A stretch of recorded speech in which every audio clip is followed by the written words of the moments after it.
Let's do some examples here. The first thing we want to do is find the domain of f of xy equals square root of x plus y plus 1 all over x minus 1. Now, a couple of considerations. First of all, we need everything under the square root. This must be greater than or equal to 0. So we need x plus y plus 1 greater than or equal to 0. The other piece that we need to consider is that this denominator needs to be non-zero. We're not allowed to take and divide by 0. All right, so we'll also need x minus 1 not equal to 0. All right, so we have a little bit of algebra to do, so let's figure this out. First of all, x plus y plus 1 greater than or equal to 0. This implies that y must be greater than or equal to negative x minus 1. And down below, we have x minus 1 not equal to 0. This means that x cannot be equal to 1. So let's draw our domain set. Recall that the domain set lives in the xy plane. And let's see what we get. First of all, y greater than or equal to negative x minus 1. Well, this has a slope of negative 1 and a y-intercept of negative 1. So if we were to plot that, that line looks something like the following. So that line looks something like the following. Now, this is an inequality, so we want y greater than or equal to negative x minus 1. If you pick a test point, like if you pick a test point maybe here at the origin, so if you test the origin, is it true that 0 is greater than or equal to, well, negative 0, 0 minus 1? And the answer is yes, that's true. Therefore, this is the solution set for this inequality y greater than or equal to negative x minus 1. The other piece that we need to consider is that x cannot be equal to 1. And so, let's see, x equals 1 is right here. So we certainly cannot have any points that live on that. Okay, so we'll make an open circle right there. And then what else? Well, we can't have any points that live on this vertical line, x equals 1. So you have, in terms of the domain, you have all the points that live above this line, y equals negative x minus 1 up till that dotted line, and then you got a bunch of points, infinitely many points on the other side. All right, but you can't have any points that live on that line x equals 1. Okay, so if you wanted to summarize, find the domain, you could say D equals the set of xy points such that x is not equal to 1 and, let me make a little space, y is greater than or equal to negative x minus 1. Okay, so you can just state your domain in set builder notation. We have a good picture of it here as well, but the set notation is also great. Okay, let's do another example. In our second example, let's find f of 3, 2 and the domain of f of xy, which equals x times ln of y squared minus x. All right, so first of all, let's evaluate the function at x equals 3, y equals 2. So that's my x, that's my y. Plugging in, we get 3 times ln of 2 squared minus 3. Well, this works out to be 3 times ln of 1, and recall that the natural log of 1 is just 0, so this is 3 times 0, which is 0. Okay, now let's find the domain.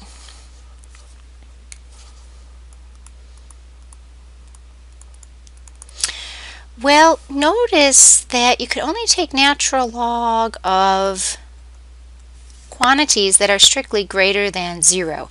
Why is that true? Well, if you were to draw the natural log function, like natural log of x, Recall that it's asymptotic to this y-axis. In other words, you can never take natural log of 0, and you can never take natural log of negative numbers. So that x, or that argument, has to always be positive. Okay, so we need y squared minus x to be strictly greater than 0.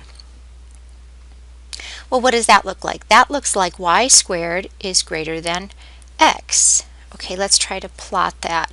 So here's our xy plane, and let's see, so y squared equals x looks like a sideways parabola, if you want to call it that. All right, now we're talking about a strict inequality here. So strict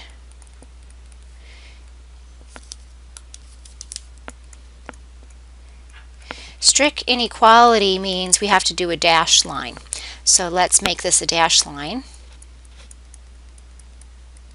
or a dotted line.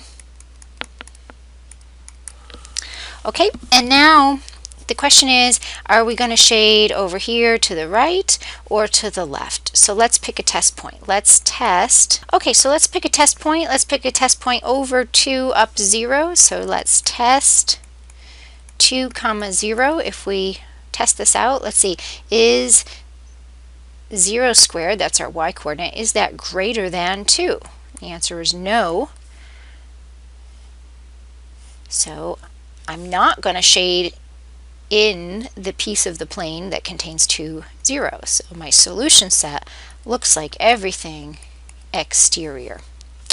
Okay, let's write this down. The domain equals the set of xy points such that y squared is strictly greater than x. And we have that certainly plotted over here in our picture.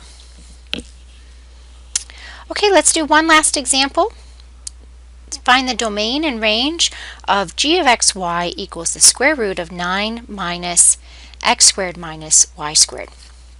Okay, so for the domain, we can only take the square root of quantities which are greater than or equal to 0. So let's set 9 minus x squared minus y squared greater than or equal to 0. And if we do that, we get 9 is greater than or equal to x squared plus y squared.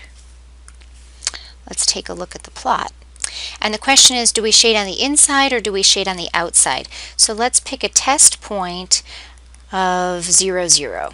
So the question is it true that 0, 0 satisfies this inequality? And that is true. 9 is greater than or equal to 0. So we're going to shade inside the circle.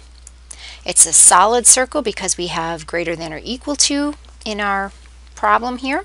So our domain set looks like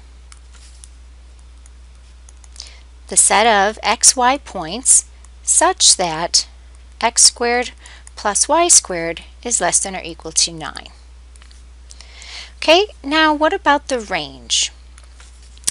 Well, for the range, we're really looking for what kind of output.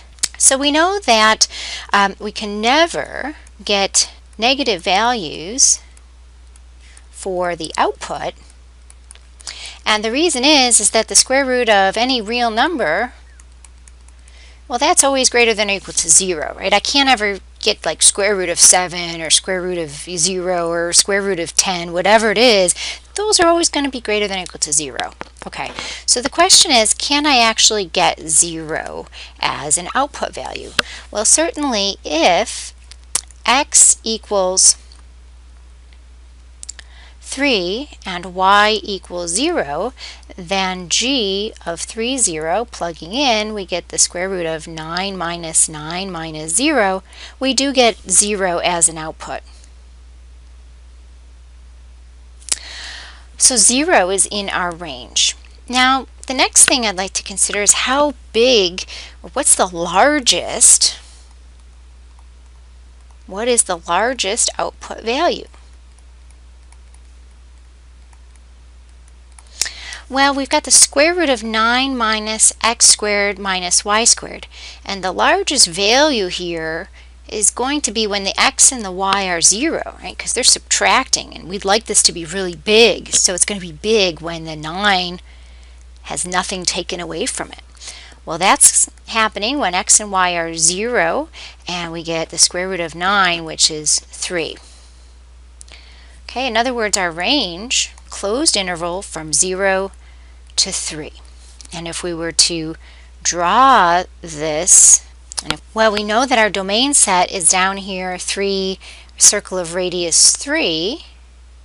We know that we get 0, and we get all the way up to a maximum value of 3 on that z-axis.